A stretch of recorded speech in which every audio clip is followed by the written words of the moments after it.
Islamic Urdu Beta. Like, share, comment, subscribe. الحمد لله نحمده ونستعينه ونستغفره ونؤمن به ونتوكل عليه ونعوذ بالله من شرور أنفسنا ومن سيئات أعمالنا. من يهده الله فلا مضل له ومن يضلله فلا هادي له ونشهد أن لا إله إلا الله وحده لا شريك له ونشهد أن سيدنا ومولانا محمدا عبده ورسوله صلى الله عليه وعلى آله وأصحابه وبارك وسلم تسليما كثيرا كثيرا. أما بعد فأعوذ بالله من الشيطان الرجيم. بسم الله الرحمن الرحيم. إن هذا القرآن يهدي للتي هي أقوم ويبشر المؤمنين الذين يعملون الصالحات أن لهم أجرا كبيرا وأن الذين لا يؤمنون بالآخرة أعتدنا لهم عذابا أليما. صدق اللہ العظیم. قابل احترام بھائیو، دوست بزرگوں، حدیثوں میں آتا ہے کہ رسول اللہ صلی اللہ علیہ وسلم روزانہ صبح شام ایک دعا مانگا کرتے تھے. بہت دعائیں مانگتے تھے. میں ایک دعا کا تذکرہ کر رہا ہوں، اور وہ دعائیں میں نے میری کتاب مومن کے ہتھیار میں جمع بھی کر دی ہیں. روزانہ صبح شام ایک دعا کا اہتمام فرماتے تھے. اللہم انی اسألک من فجاءۃ الخیر واعوذ بک من فجاءۃ الشر. اے اللہ، اچانک کا خیر مجھے عطا فرما اور اچانک کے شر سے تو میری حفاظت فرما. کسی خبر کا انتظار ہوتا یا کوئی معاملہ ہوتا تو آپ صلی اللہ علیہ وسلم کا یہ معمول تھا. صبح شام صحابہ یہ مانگتے تھے. اسی لیے میں نے اپنی کتاب میں دونوں جگہ صبح شام کی دعاؤں میں اسے داخل کر دیا ہے. اچانک کا خیر آدمی اللہ تعالیٰ سے مانگے، اچانک کے شر سے پناہ بھی مانگے. تو اس کی وجہ سے کئی خیر وجود میں آ جائے گی انشاءاللہ، اور کئی شرور سے محفوظ رہے گا. صحابہ کہتے تھے کہ ہمیں اچانک کی خیریں بہت ملی. حضور صلی اللہ علیہ وسلم نے دعوت کا کام شروع کیا، سمجھ میں نہیں آتی تھی بات. بڑے بڑے جتھے تھے، سمجھ میں نہیں آتے تھے. لیکن وہ اچانک کی خیر چلی چلی چلی چلی چلی چلی اور ایسی چلی کہ اللہ تعالیٰ نے خیر کو ہماری طرف بھیجا ہواؤں کے ذریعے سے. یہ فرمایا کہ جو جنتوں کے ذریعے تمیمداری کو جو خیر ملی وہ اچانک کی خیر ملی. میرے والد صاحب رحمۃ اللہ علیہ فرماتے تھے کہ دعا جہاں بھی مانگی جائے، جس کے دل میں خیر ہوگی اللہ اس تک خیر پہنچا دے گا، اور جس کے دل کے اندر شر اور برائی ہوگی اللہ اسے محروم کرے گا. وہ کبھی بھی خیر والا ہو نہیں سکتا. اس لیے میں کہتا ہوں کہ دل کے دو قسمیں ہیں، ایک قلب سلیم اور ایک قلب سقیم. یہ دو قسمیں یاد رکھنا. قلب سلیم والا یہ ہمیشہ ترقی کرتا رہے گا، سلامتی والا دل، بے داغ دل. قرآن شریف میں فرمایا الا من اتى اللہ بقلب سلیم وان من شیعته لابراہیم اذ جاء ربه بقلب سلیم. پاک صاف دل، اس کو اللہ تعالیٰ خیریں دے گا، اور اگر خیر سے وہ ہٹے گا بھی تو بھی اللہ ہاتھ پکڑ کے لے آئے گا. اور قلب سقیم بیمار دل. بیمار دل کا مطلب کیا؟ بیمار دل کا مطلب یہ ڈاکٹروں والا بیمار دل نہیں، جس دل میں رذائل ہو، حسد ہو، کینہ ہو، بغض ہو. تو سارے علماء کا اتفاق ہے کہ جس دل کے اندر یہ رذائل ہوں گے اس کا عمل قبول نہیں ہوگا. ثواب ملے گا، نیکیاں ملے گی. ہماری شریعت میں نیکیاں حاصل کرنا تو بہت آسان ہے، ثواب لینا تو بہت آسان ہے. جمعہ کی نماز پڑھی لیکن برائیوں کے ساتھ پڑھی، کہ دل میں حسد بھرا ہوا ہے، دل کے اندر برائیاں بھری ہوئی ہے، یہ کہتے نیکیاں مل جائے گی، فرشتہ لکھ دے گا کہ اس نے جمعہ کی نماز پڑھ لی، لیکن قبول کیا نہیں کریں گے؟ دو چیزیں ہیں، قبول کرانا یہ بہت مشکل کام ہے، اور نیکیاں حاصل کرنا ہے بہت آسان ہے ہماری شریعت میں۔ مومنین مومنات کے لیے آدمی دعا کر لے، حدیث شریف میں آتا ہے دنیا میں جتنے مسلمان مرد اور عورتیں ہوں گی ان سب کے برابر اللہ اسے نیکیاں دے گا۔ یہ آسانیاں بتائی نیکی حاصل کرنے کی۔ قبول تو کریں گے اس کا جو قلب سلیم والا ہوگا۔ انما يتقبل اللہ من المتقین، فرمایا ہم تقوی والوں کا قبول کرتے ہیں۔ اللہ نے یہ نہیں کہا کہ انما يتقبل اللہ من المصلین، نمازیوں کا قبول کرتے ہیں، کہ نمازیں دو قسم کی ہے، قلب سلیم والی بھی ہے، قلب سقیم والی بھی ہے۔ روزہ دو قسم کا ہے، قلب سلیم والا بھی ہے، قلب سقیم والا بھی ہے۔ اسی لیے آج ہماری دعائیں قبول نہیں ہوتی، سلامتی والا دل نہیں ہمارے پاس۔ گھر گھر کے اندر جھگڑے، گھر گھر کے اندر میاں بیوی اور آپس میں بدگمانیاں رکھے ہوئے، معاملہ کہاں تک پہنچے گا؟ ابراہیم علیہ السلام کو جو اونچا درجہ ملا، حالانکہ ہر نبی قلب سلیم والا ہوتا ہے، لیکن ان کا دل اتنا صاف تھا، اتنا صاف تھا کہ ان کو ٹاپ میں رکھا۔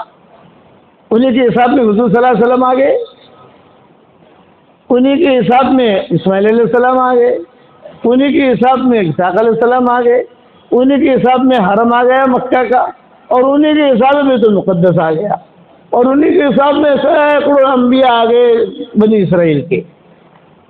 اس کو قرآن نے کہا ہے وَإِنَّ مِن شِيعَتِهِ لَإِبْرَاهِيمَ إِذْ جَاءَ رَبَّهُ بِقَلْبٍ سَلِيمٍ۔ تقوی آدمی حاصل کرے گا تو اس کا قرآن بھی قبول، اس کا نماز بھی قبول، ہر چیز قبول، ورنہ قبول نہیں۔ نیکیاں کمانا تو بہت آسان ہے، ماں باپ کی طرف محبت کی نگاہ سے دیکھ لو، مقبول اس کا ثواب ملے گا۔ بیوی کو بھی لقمہ دے دو، صدقے کا ثواب ملے گا۔ ثواب بتائے حدیث شریف کے اندر، میاں بیوی ایک دوسرے کی طرف محبت کی نگاہ سے دیکھیں اور مسکرائیں، اللہ بھی مسکراتے ہیں۔ میاں بیوی ایک دوسرے سے مصافحہ کریں تو دونوں کو گناہ جھڑنے شروع ہو جاتے ہیں۔ صرف میاں بیوی نہیں، مسلمان آپس میں مصافحہ کریں تو بھی گناہ جھڑنے شروع ہو جاتے ہیں۔ یہ ہماری شریعت کی خصوصیت ہے۔ ہاں قبول کرانا یہ کہا 100% 100% لائیے آپ۔ ہماری شریعت میں صرف ایک نیکی ایسی ہے جس میں 100% اخلاص کی ضرورت نہیں ہے، ایک نیکی، باقی سب کو قبول کرانا ہو تو 100% لائیے۔ کوائف کہتے ہیں، کوائف، کوائف کا مطلب یہ شرطیں، بلڈنگ بنانی ہے آپ کو، شرطیں ہیں، اتنا پلاٹ ہونا چاہیے، اتنا لمبا ہونا چاہیے، ہوا کے لیے ایسا ہونا چاہیے، شرطیں ہوتی ہیں حکومت کی۔ وہ ایک ایک شرط گنتے دکھتے جائیں گے، ہاں بھائی یہ ہے کہ نہیں، یہ ہے کہ نہیں، یہ ہے کہ نہیں، یہ ہے، کھڑکیاں ایسی ہونی چاہیے اور اتنے گز کا پلاٹ ہونا چاہیے، تب جا کر اجازت ملے گی۔ ایک مالا بناؤ، ہمیں رپورٹ دو، اس کو کوائف کہتے ہیں۔ ایک نیکی ایسی ہے کہ جس میں 100% کی ضرورت ہے، وہ ایک خدمت۔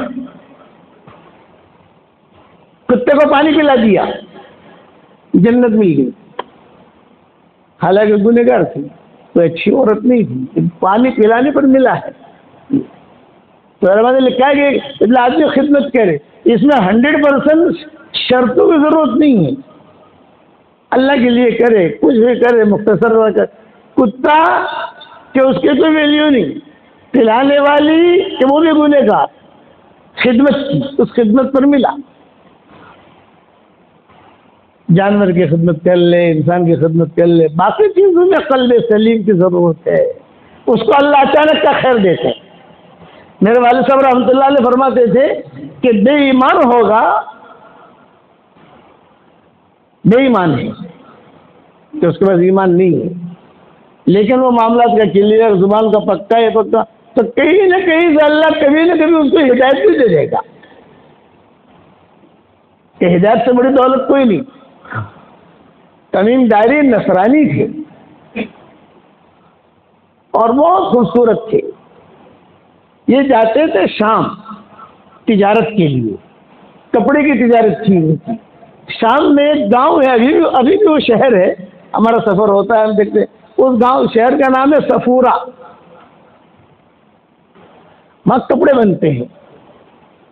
مدینہ منورہ میں 2 جگہوں سے کپڑے آتے تھے، مکہ مکرمہ مدینہ منورہ میں 3 جگہوں سے، ایک تو مصر کا ململ آتا تھا، ایک یمن سے کپڑے آتے تھے، اور ایک یہاں صفورہ سے کپڑے آتے تھے۔ تاجر لوگ لے کر آتے تھے، وہاں بیچتے تھے، چونکہ یہاں پر تو کوئی تجارت تھی نہیں مکہ مدینہ کے اندر، حجاز میں، یہاں سے یہ لوگ تجارت کر کے لاتے تھے، بیچ میں بیچتے تمیم داری اس کے تاجر تھے۔ یہ سفاری کپڑا ہوتا ہے نا، سفاری، یہ وہیں سے چلا ہے، اصل کپڑا وہاں بنتا تھا۔ تو تمیم داری کہتے تھے کہ میں شام گیا، جاتے تھے، سال میں 1 مرتبہ یا 2 مرتبہ وہ شام کا سفر کرتے تھے تمیم داری۔ یہاں اسلام آ چکا تھا مکہ مدینہ میں، وہاں بھی اسلام پہنچا نہیں تھا۔ حضور صلی اللہ علیہ وسلم کے زمانے کا ایک قصہ ہے، شام وغیرہ کی طرف جو ہمارے قافلے گئے، وہ حضور کے زمانے میں تھوڑی سی حرکت ہوئی ہے، تبوک تک جیسے پہنچے، تبوک سے آگے نہیں بڑھے، پھر حضور صلی اللہ علیہ وسلم کے وصال کے بعد پھر تبوک سے تھوڑے آگے بڑھے، حضور صلی اللہ علیہ وسلم تبوک تک گئے ہیں، تبوک سے آگے نہیں گئے حضور صلی اللہ علیہ وسلم۔ باقی جو ہے حضرت ابوبکر کے زمانے میں تھوڑا اور آگے بڑھا معاملہ، حضرت عمر کے زمانے میں بہت بڑا، خود حضرت عمر نے شام کا بھی سفر کیا، اور حضرت عمر نے بیت المقدس کا بھی سفر کیا، اور حضرت عمر نے خود راہبوں سے جا کر ملاقات بھی کی۔ اس ہمارا اسلام ابھی دنیا میں عام ہے نا، اس زمانے میں یہودیت نصرانیت یہ عام تھی، بڑے بڑے راہب تھے ان کے، بڑے بڑے پادری، اور ان قصے بہت آتے ہیں حدیثوں کے اندر، بڑے بڑے پادری، بڑے بڑے لوگ، خیریں چلتی ہیں۔ حدیث شریف میں ان لربکم فی الدہر نفحات،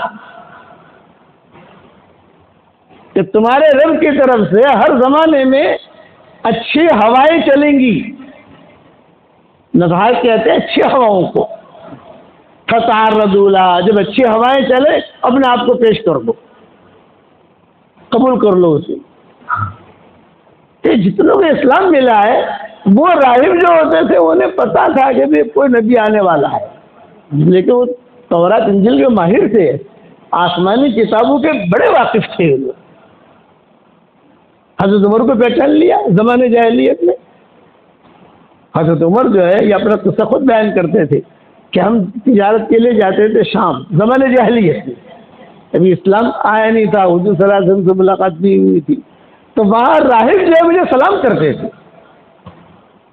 ارے بھائی راہب تو بہت بڑا آدمی ہے، کہ مجھے سلام کیوں کر رہا ہے؟ تو ایک مرتبہ میں پھنس گیا، حضرت عمر کہتے تھے، اور ایسا پھنسا کہ بہت زبردست بارش ہو گئی اور سیلاب کی شکل۔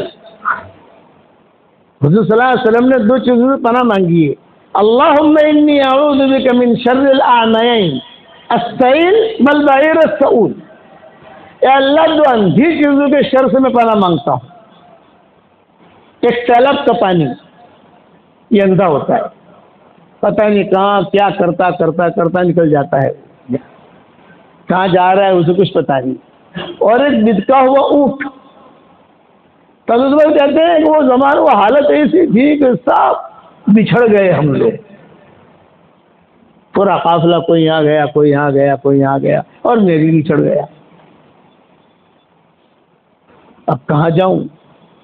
جنگل، چلتے چلتے چلتے جان بچاتے ایک صومعہ پر گیا جو ان کا معبد تھا، کیونکہ شام میں بھی بہت ہوتے ہیں صومعہ، ان کی گرجا گھر بہت ہوتے ہیں وہاں، اب نہیں ہے، اب اسلامی حکومتیں آئیں تو ساری چیزیں ختم ہو گئی، اسلام کا رواج چلا۔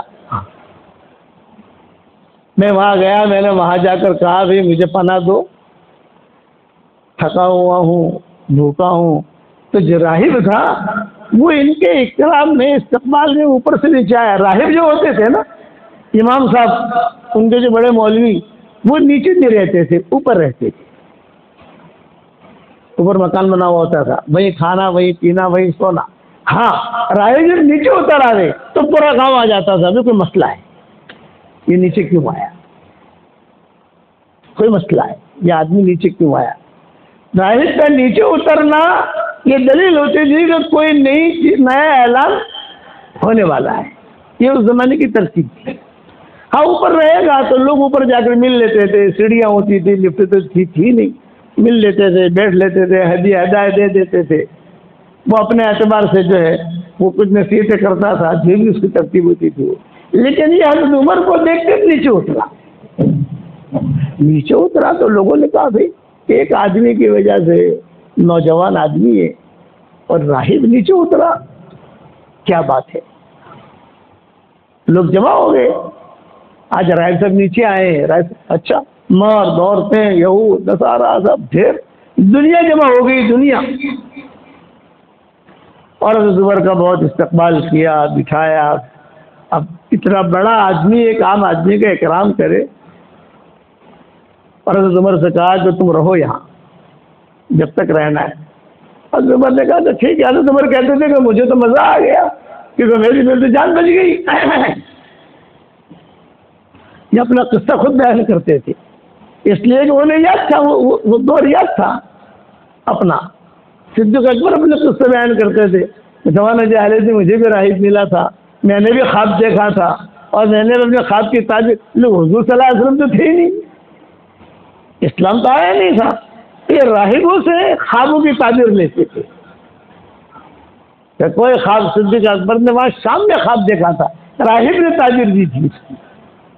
اور یہ معاملہ حضرت عمر کے ساتھ ہوا, بہت اکرام کیا. حضرت عمر کہتے تھے کہ اچھے اچھے پھل, شام میں پھل بہت اچھے ہوتے ہیں, زیتون پھل وہاں بہت اچھے ہوتے ہیں. وہاں کے انگور, وہاں کے زیتون اللہ شرقیہ ملا غربیہ, اس لیے وہاں زیتون کا تیل بھی بہت بنتا ہے گھر گھر میں. ہمارے ہاں جیسے بعض شہر ہوتے ہیں, ان شہروں کے اندر کوئی چوڑیاں بناتا ہے تو گھر گھر میں چوڑیاں بناتے ہیں, کوئی انگوٹھیاں بناتا ہے تو گھر گھر میں انگوٹھیاں بناتے ہیں, کوئی کپڑے بناتا ہے تو گھر گھر میں کپڑے بناتے ہیں, کوئی بیگیں بناتا ہے تو گھر گھر میں بناتے ہیں. وہاں گھر گھر میں زیتون کا تیل نکالتے ہیں. زیتون بہت پکتا ہے وہاں. بارک نہ حول ہو, برکت والی جگہ ہے. حضرت عمر کہتے تو مجھے تو بڑا مزہ آ گیا کہ صاحب بہت کھانا کھایا. اب جب حالات ٹھیک ہو گئے تو میں نے راہب کم سے کم میں نے کہا ملاقات تو کر لوں بھائی. میں اوپر جا کر ملاقات کرنے کے لیے گیا, پھر میں جا رہا ہوں. تو راہب نے کہا نہیں بیٹھو بیٹھو بیٹھو. بٹھایا, کاغذ لایا, دستخط کرو یہاں. بھائی کیوں کروں دستخط؟ نہیں تو جانے نہیں ملے گا آپ کو, آپ سگنیچر کرو. حضرت عمر کہتے تھے میں اکیلا, اور یہ سارے کے سارا جتھا ہی ان کا, تو آپ کو یہاں سے جانے نہیں ملے گا, آپ سگنیچر کیجئے, ورنہ آپ کو یہ رکھیں گے ہم. ارے بھائی میرا گھر ہے وہاں بکا, بکا کہتے تھے, میرا گھر ہے بکا. اب حالات ٹھیک ہو گئے, میں اکیلا سفر کر کے آہستہ آہستہ کر کے پہنچ جاؤں گا میرے گھر پر. نہیں, سگنیچر کو. خیر حضرت عمر کہتے تھے میں پھنسا, کرنی تھی سگنیچر مجھے, کیا کروں. کوئی مفر نہیں ہے, کوئی بھاگنے کی کوئی چیز نہیں ہے, چھٹنے کی کوئی چیز نہیں. میں نے سگنیچر کر دیا. راہب نے کہا جاؤ. چلا گیا, حضرت عمر روانہ ہو گئے. اب جب حضرت عمر امیر المومنین بنے ہیں اور یہ علاقہ حضرت عمر نے فتح کیا, جو راہب نے سگنیچر لیے تھے وہ علاقہ حضرت عمر نے فتح کیا, امیر المومنین بنے. جب امیر المومنین بنے اور وہ علاقے میں لوگ جو ہے یعنی مسلمان قابض ہونے لگے, تو راہب نے کہا کہ میرا ایک گرجا جو ہے نا آپ پوجا نہیں کر سکتے, ایک بھی نہیں کر سکتے. یہ کہا کہ آپ کے امیر المومنین جو ہے انہوں نے سگنیچر کیے ہیں, اور اوپر میں نے لکھا ہے کہ گرجا سے مجھے نکال نہیں سکتے, ان کے سگنیچر ہے. حضرت عمر کہتے تھے میں پھنسا. حضرت عمر کے بعد لایا گیا وہ معاملہ, تو راہب زندہ تھا. وہ حضرت عمر کے پاس معاملہ پہنچا, بھئی یہ ایسا ایسا کہہ رہا ہے. یہ حضرت عمر کا میں آتا ہوں. حضرت عمر کو معلوم تھا کہ میں یہی پھنسا تھا, اسی جگہ میں رہا تھا, اور اس نے سگنیچر بھی لیے تھے. تو حضرت عمر خود گئے, اتنا بڑا ہو گیا تھا, کتابوں میں لکھا ہے تو اس کی بھویں جو ہے نا یہ لٹک رہی تھی. اس نے یوں اٹھا کے دیکھا, ہاں آتی ہو نا, میں نے جو آپ کو کھانا کھلایا تھا یہاں, میں نے اسی وقت دیکھ لیا تھا کہ اسلامی حکومت آئے گی اور تم امیر بنو گے, اور تمہاری حکومت میں ہی یہ ساری چیزیں فتح ہوں گی, اسی لیے میں نے لکھوایا تھا. اتنے ماہر تھے یہ لوگ. تب عمر کہتے تھے اچھا بتا آپ کرنا کیا ہے, اس لیے کہ وہ دور الگ تھا, یہ دور الگ ہے. میں امیر المومنین ہوں اور میں اسے رکھ نہیں سکتا. باتیں ہوئی آپس میں, تو اس نے کہا کہ ایک کام کرو, مجھے جو ہے نا آپ کو پناہ کی جگہ دے دو, جیسے میں نے آپ کو پناہ کی جگہ دی, اور یہ ٹکڑا ایک پلاٹ بتایا, یہ پلاٹ ہمیں دے دو آپ, یعنی پناہ کی جگہ دے دو اور یہ پلاٹ زمین بتائی یہ ہم کو دے دو. حضرت عمر نے کہا کہ تیرے لیے پلاٹ, تیرے لیے ہم رہنے کی جگہ تو کر لیں گے, کسی کے گھر میں رکھ لیں گے, تو جیے گا جی کتنے دن اب رکھیں گے, تیرا اکرام کریں گے, تو نے مجھے اس سہارا دیا تھا, لیکن یہ پلاٹ یہ زمین کیوں مانگ رہے ہو آپ؟ یہ سوال کیا حضرت عمر نے, اتنی لمبی چوڑی زمین, یہ تو بہت قیمتی زمین ہے, اسے کیوں مانگ رہے ہو؟ سارے راہب تھے, پکڑے گئے تھے. تو اس نے کہا کہ اصل ہماری کتابوں میں یہ لکھا ہے کہ یہ ٹکڑا جو ہے یہ جنت کا ٹکڑا ہے, تو یہ ٹکڑا ہم دینا نہیں چاہتے. حضرت عمر نے کہا اگر جنت کا ٹکڑا ہے تو تم کیا کرو گے اس کو؟ بولے ہمارے یہودی کے قبرستان بنائیں گے. حضرت عمر نے کہا جنت میں جانے کے حقدار تو مسلمان ہے, یہودی تھوڑی. حضرت عمر نے وہاں قبرستان بنا دیا, نہیں یہ نہیں دیں گے, ہم تیرا خیال رکھیں گے, اور تیرے اکیلے کا, باقی سب کو نہیں, لیکن تیرے اکیلے کا خیال رکھیں گے, اس لیے کہ میرے سگنیچر ہے.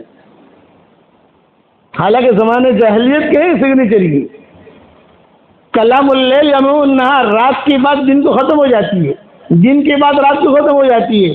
اتنے بڑے یہ لوگ ماہر تھے, اسی لیے تو حضور کو پہچان لیا ان لوگوں نے. جب گئے تھے حضور صلی اللہ علیہ وسلم, بچپن میں بھی گئے حضور صلی اللہ علیہ وسلم شام کی طرف, اور شادی سے پہلے بھی گئے شام کی طرف, تو راہبوں کے قصے ہوئے نہیں ہوئے, راہبوں کے قصے ہوئے, جناتوں کے قصے ہوئے, یہ سارے قصے وہ پہچان گئے کہ یہ ہے. صدیق اکبر نے خواب دیکھا, اس خواب کے تعبیر میں راہب نہیں. صدیق اکبر کہتے تھے میں بہت شام گیا تو روزانہ ایک خواب دکھتا تھا, روزانہ ایک خواب, روزانہ ایک خواب. بڑا پریشان, کس کو پوچھوں, کس سے بات کروں, کس سے بات کروں. راہب تھے وہاں, گرجا گھر تھے. میں کہا کہ تمہارا امیر کون ہے, بڑا عالم کون ہے؟ یہ صاحب یہ. میں اوپر گیا اور جا کر میں نے کہا کہ صاحب دیکھو میں جو ہے روزانہ ایک ہی خواب دیکھتا ہوں اور بہت پریشان ہوں, مجھے تعبیر دو. تو اس نے کہا آپ کہاں سے آئے ہو؟ وہ تو تجارت کا مرکز تھا, لوگ دور دور سے آتے تھے تجارت کے لیے. جیسے ہمارا چائنا ہے, ساری دنیا سے لوگ چائنا پہنچتے ہیں اپنی تجارت کے لیے. عرب بھی پہنچتے ہیں, امریکہ والے پہنچتے ہیں, عجم پہنچتے ہیں, ہندوستان بمبئی کے لڑکے وہاں ہوتے ہیں, سب عربوں کی فیملیاں وہاں ہوتی ہے. ہمارے یہاں مدینہ منورہ میں کئی فیملیاں جو وہاں سے وہاں منتقل ہو گئی. تو چائنا کا مال سارا سعودیہ میں سپلائی کرتے. یہ حال تھا شام کا تجارت. اسی لیے تو خدیجہ نے حضور صلی اللہ علیہ وسلم کو تجارت کے لیے شام بھیجا تھا. یہ قافلے شام کی طرف جاتے تھے, وہاں مال سستا اور اچھا ملتا تھا, اور یہ بڑے لوگ تھے یہاں, وہاں سے یہ لوگ مال لا کر یہاں بیچتے. تو صدیق اکبر نے جا کر پوچھا میں خواب دیکھ رہا ہوں, بڑا پریشان ہوں. یہ صدیق اکبر خود فرماتے تھے. تو اس نے پوچھا کہ تم کہاں سے آئے ہو؟ ایک من بکہ, مکہ کو بکہ کہتے تھے, با سے مکہ. اچھا اچھا, تیرے خواب کی تعبیر یہ ہے ایک نبی کا ظہور ہوگا, اس کی حیاتی کے اندر تو اس کا وزیر بنے گا, اور اس کی دنیا سے جانے کے بعد تو اس کا خلیفہ بنے گا. وزیر اللہ فی حیاتی و خلیفۃ اللہ بعد مماتی. یہ تعبیر دی. صدیق اکبر نے کہا کہ میں تو کچھ سمجھا ہی نہیں. کیا کہا اس نے؟ حضور صلی اللہ علیہ وسلم کو ظہور تو ہوا نہیں تھا جی. کیا کہہ رہا ہے؟ ایک جملہ کا وزیر اللہ کی حیاتی و خلیفۃ اللہ بعد وفاتی اے او بعد مماتی. یہ بات ہو گئی. حضور صلی اللہ علیہ وسلم مجھے نبوت ملی تو عورتوں میں تو سب سے پہلے تو خدیجہ آ گئی, بچوں میں تو علی آ گئے. باہر نکلے صدیق اکبر کھڑے تھے. حضور صلی اللہ علیہ وسلم نے دعوت دی. دعوت کے اندر اللہ تعالیٰ نے کرنٹ رکھا ہے. جہاں ملے آپ اس کو اللہ رسول کی بات بتا دو. دعوت کے کام کے لیے ضروری نہیں ہے کہ آپ چلہ لگاؤ. چلہ تو ہم سمجھانے کے لیے لگواتے ہیں. دائی آدمی تو ہر جگہ دعوت دے گا. چلے میں ہوگا تو بھی دعوت دے گا. چلے میں نکلو سیکھو, 3 چلے میں نکلو اور سیکھو, اور بھی جہاں کوئی ملے اللہ رسول کی بات اسے بتا دو کہ اللہ رسول کی بات پہنچا دو. بس دانا ڈال دو. میرے والد صاحب رحمۃ اللہ علیہ فرماتے تھے بیٹا دانا ڈالو, جب اللہ چاہے گا اگے گا. بعض مرتبہ بڑے لوگ کام بڑے آدمی بن جاتے ہیں. کسی کو دعوت دی, کسی کو اچھی بات بتا دی, اب جو ہے ہمیں پتہ بھی نہیں ہوتا. وہ کہے گا آپ نے فلاں جگہ مجھے کہا تھا, ایئرپورٹ پر میں ملا تھا آپ کو, اور آپ نے کہا تھا, تب سے میں پابندی کر رہا ہوں الحمدللہ. تو حضور صلی اللہ علیہ وسلم باہر نکلے تو حضور صلی اللہ علیہ وسلم نے دعوت دی. صدیق اکبر نے فوراً قبول کر لیا. لیکن ایک چیز ہلکے انداز میں صدیق اکبر نے کیا کہا, ہلکے انداز میں کہ ٹھیک ہے آپ اللہ کے نبی ہیں, اس میں کوئی شک نہیں ہے, لیکن اتنا بڑا جتھا مجھ کے بے ایمانوں کا, اور اتنا بڑا جتھا یہاں یہود نصارہ کا, پورو جوار میں بستی, مکہ مکرمہ میں نصارہ رہتے تھے, مدینہ میں یہود رہتے تھے.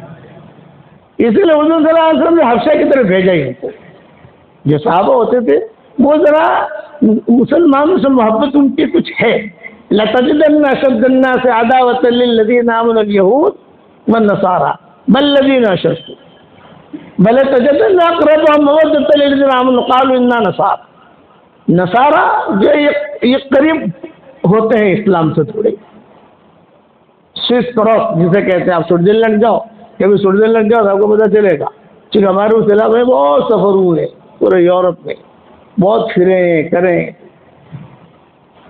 تو حضور صلی اللہ علیہ وسلم نے بات کی تو صدیق اکبر نے انکار نہیں کیا, لیکن ایک آہستہ سے کہا کہ محمد تو اتنا بڑا قدم اٹھا رہے ہو, ساری دنیا کا مقابلہ, اور یہاں مکہ تو متھک ہے, اس کا مرکز ہے, 360 بوت ہیں یہاں, سارے مشرکین بھرے ہوئے ہیں, سب جگہ یہود بھرے ہوئے ہیں, خیبر میں یہود بھرے ہوئے ہیں, مدینہ میں یہود بھرے ہوئے ہیں, سارے. تو کوئی دلیل بھی ہونی چاہیے, کوئی بات پیش کرنے کے لیے. حضور نے فوراً کہا رؤیاک الذی رأیتھا فی الشام, تیرا وہ خواب جو تو نے شام میں دیکھا تھا. جو حضور نے اتنا کہا صدیق اکبر تو ہچکیاں مار کر رونے لگے. حضور تو چمڑ گئی, میں تو خواب بھی بھول گیا تھا. رؤیاک الذی رأیتھا فی الشام, تیرا خواب تو نے خواب نہیں دیکھا تھا شام میں. او ہو اتنی پرانی بات یاد دلا دی مجھے, میں تو بھول گیا تھا. اشہد ان لا الہ الا اللہ واشہد انک رسول اللہ. ان دونوں کے ساتھ یہودیوں کے قصے بہت ہوئے. حضرت ابوبکر, حضرت عمر, حضرت عثمان, حضرت علی کے ساتھ ان کے قصے نہیں ہوئے ہوں گے لیکن کم. باقی تفصیل بعد میں پوری کریں گے انشاءاللہ.